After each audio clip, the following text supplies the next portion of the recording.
Well, let's continue our discussion on saddle hunting. And in this video, I want to pose the question, does it even make sense to saddle hunt if you're hunting private property? So in our last video, we talked about the explosion of the popularity of saddle hunting in the states in the Midwest and the Southeast and the Northeast and other states, and how it's kind of lagged a little bit in states like we are here in Texas. And I think the main reason for that is here in Texas, the majority of the hunting that we do is on private property. It's over feeders. Typically, we're going to have preset stands, maybe some ground blinds, and they're going to be overlooking a feeder.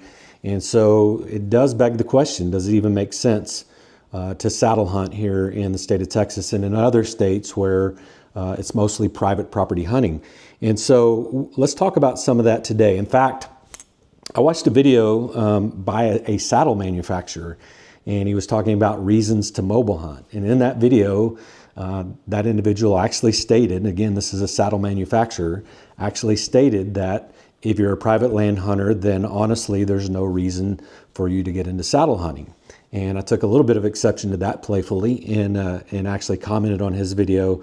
I had actually made a post over on TexasBowhunter.com, something similar. Are there reasons to saddle hunt in private property and specifically in the state of Texas? But obviously it applies to states anywhere if you're primarily a private land hunter. So let's talk about some of the reasons why it may make sense for you to invest in the saddle gear, even if you do primarily hunt private land.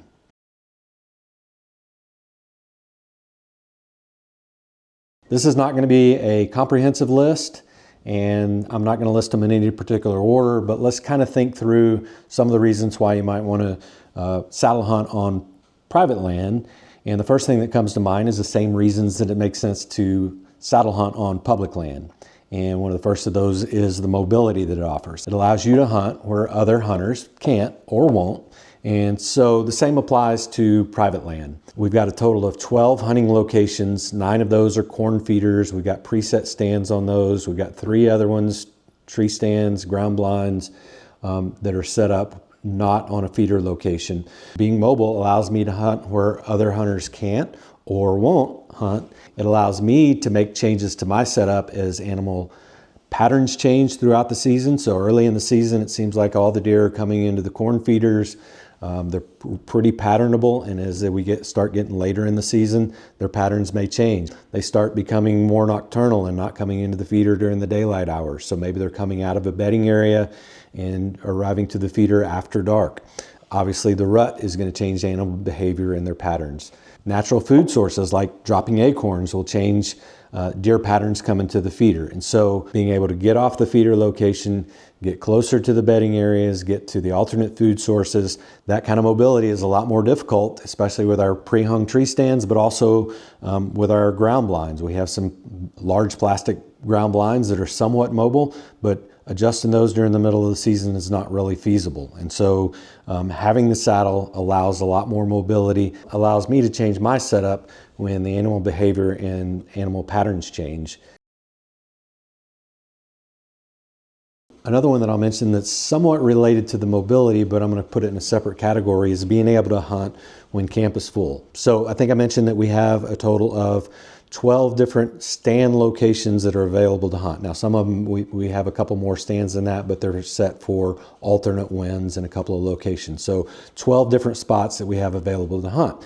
If we factor in all 4 of the lease members, all of their wives, families that are eligible to hunt, we have a total of 15 people that are eligible to hunt on the lease. And so typically we don't have everybody there all at once. We do a pretty good job of navigating that. Even when we do have a full camp, a lot of times we'll just double up in different stand locations depending on what the wind's doing. But being able to be mobile with saddle equipment allows me, if I want to put my kids in a different stand location and I still want to be able to hunt separately from them, then I can put on the saddle gear, go to some random tree overlooking a trail, go to an alternate spot where we don't have a preset stand and climb up any tree and be able to hunt even when camp is full. So that can obviously be an advantage for me to be able to hunt, but also for other lease members to have additional spots available for them to hunt, and I can go hunt an alternate location with a saddle setup.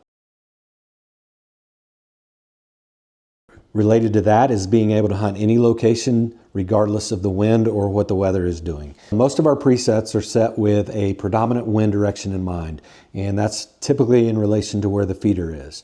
And so a lot of times the wind direction may not be ideal or may be completely averse to a certain setup. So for example, if we've got a stand that's set up for a southeast wind or a south wind or an east wind, and we suddenly get a northwest wind, then that can make that less than ideal for that stand, or simply make that stand unhuntable without the risk of spooking animals. We do have a couple of our stand locations where we have multiple stands set up for alternate wind conditions, but for the most part, the majority of our stands are set up for one predominant wind relative to where the feeder location is, and if we don't get that wind, then that makes it unhuntable. So having the ability to be mobile with the saddle allows me to hunt pretty much any stand location regardless of what the wind is doing. So if I've got a buck patterned at a certain location and the wind is not favorable, typically we just don't hunt that stand, and because we don't want to risk spooking that buck. But if I can slip in with my saddle set up, find a suitable tree that's got a good wind direction, and get set up in that stand, then I can continue to hunt that target buck where I wouldn't otherwise be able to. Another reason to hunt from a saddle on private land that is the exact same reason as to hunt from a saddle on public land is for the concealment factor of it. Most pre-hung tree stands or elevated stands are set on the same side of the tree as where you're expecting the animal to be. So you're hunting with your back to the tree, you have a predominant strong side where you're going to hunt, and that is typically on the same side of where you expect the deer to approach or where you expect them to be, for example in our situation maybe at a feeder. That opens you up to being exposed a lot more and potentially being busted up in the tree if the animal catches your deer movement. Saddle hunting, depending on how you set up, is designed to be able to move completely around the tree. You're using a ring of steps, using your platform and a stick. Any different number of ways allows you the opportunity to move around the tree, to keep that tree between you and that target animal, to use it as concealment. And then when you're ready to draw back, you can draw back, pop out from the side of the tree, take the shot, and the animal never knew that you were there.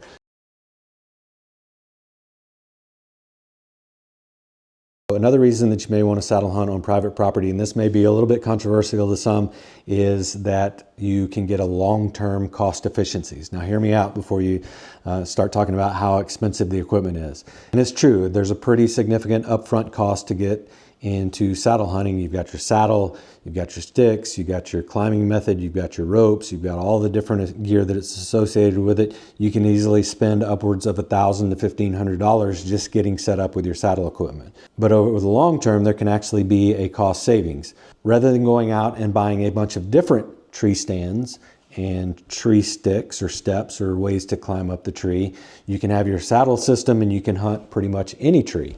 Now I get it, most of us probably already have or probably already will have pre-hung tree stands. We're going to use the tree stands, and I'm certainly not saying that I'm going to exclusively use a saddle. Again, as we've talked about before, it's just one tool in the tool chest. But one of the things that we have in our particular situation is we have a whole shed full of different climbing sticks that we've accumulated over the years. I think there's like 6 or 7 in the shed. I've got probably 3 sets of sticks here at the house. And so having that saddle allows me to go, and if I find a location where I want to set up as a permanent or semi-permanent stand location, I can preset those climbing sticks in a tree, prepare that tree, and then all I need to do is carry with me my saddle gear, climb up those preset steps, and I'm ready to hunt. This time of year, during the spring, the big box stores are typically clearing out some of their hunting stuff, and you can find really good deals on climbing sticks, climbing ladders, those kind of things, tree steps even on private land. So you can have multiple prepared setups without having to hang a tree stand at each one, and have additional places that you can hunt throughout the season. Of course, that can allow you to save money in the long run. Now, let's talk safety. I contend that saddle hunting is one of the safest elevated hunting methods that's available. If you're doing it correctly, you should always be connected to the tree in some manner, whether it's with your lineman's belt, with your tether, or with your rappel rope. In the past, I've taken a risk climbing up 20 feet in a tree with a tree stand, to hang the tree stand, to set the tree stand, to climb up and hunt the tree stand. And I've gotten wiser over the years, and I encourage you to do the same thing.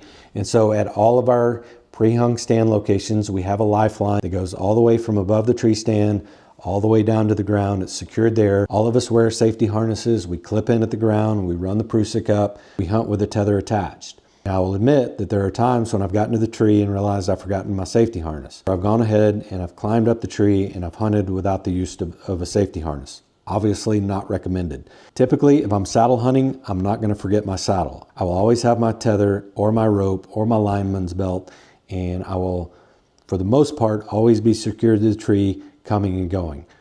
I also contend that rappelling down, whether you're using multi-sticks, whether you're using a one stick, or whether you're climbing up preset tree steps, any form of a ladder, anytime you're hunting elevated stand position, I contend that rappelling down is the safest method to get back down to the bottom. So the safety aspect may or may not be another reason for you to consider saddle hunting on private land.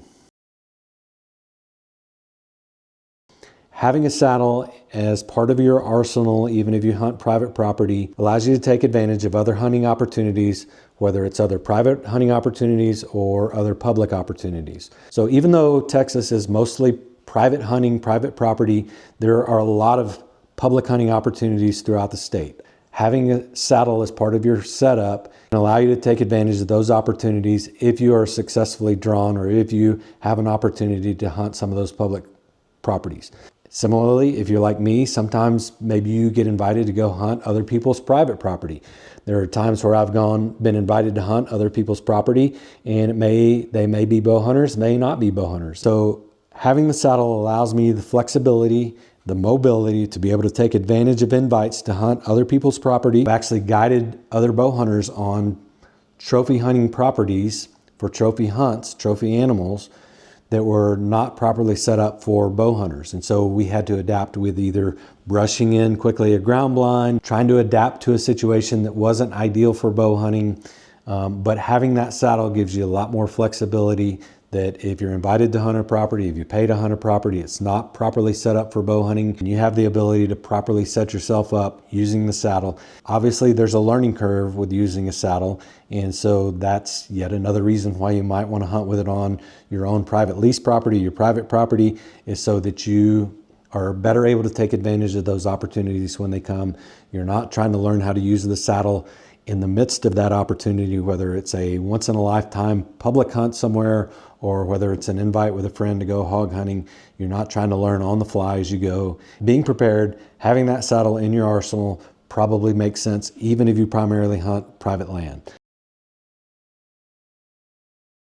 Okay, so the final one that I'm going to mention, and again, this is not a comprehensive list, but the one that I'm going to mention last, and it may come as a surprise to some of you, probably won't to some of you that are saddle hunters already, and especially those that are one-sticking, is one-sticking and saddle hunting are challenging, but there's fun in the challenge. I actually had a site member and a friend that commented on my last video. It was a gear dump video about all the saddle gear that I'm using for 2025 and the setup that I'm using. And he basically said that's a lot of stuff to carry in and out of the woods with all of that gear.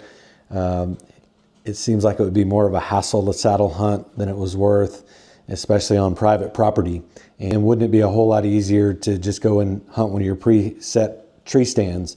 And of course it would be easier, but that's part of the challenge. It would be easier to go grab a rifle and hunt them from a box blind.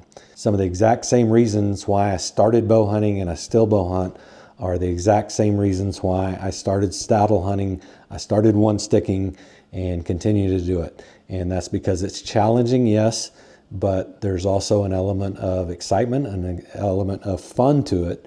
The same reasons that I go and hike miles into the mountains and push my body to the limits in the mountains of Colorado or New Mexico or Utah in chase of elk or mule deer are some of the same reasons why I will do things for an additional challenge, even on a lease on 740 acres in the Texas Hill Country looking for white-tailed deer.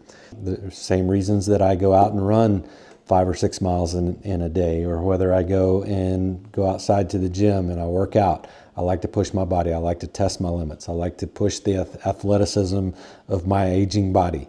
And part of that helps to keep me from aging as quickly.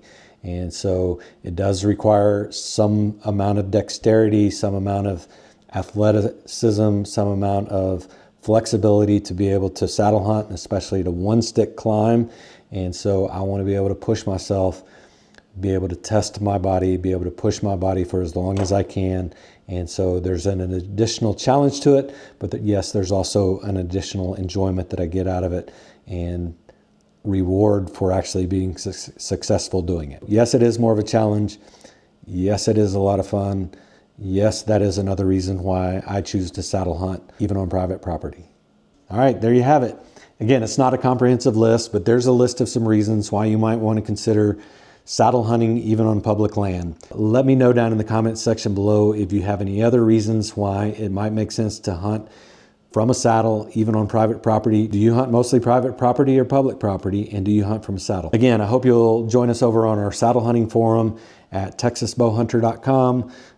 Look forward to seeing you over there. We'll have a lot more saddle hunting videos, and not exclusively saddle hunting videos. I've got a couple other things that are coming up, so be sure to hit the subscribe button below, hit the like button, and we look forward to seeing you soon on the next video.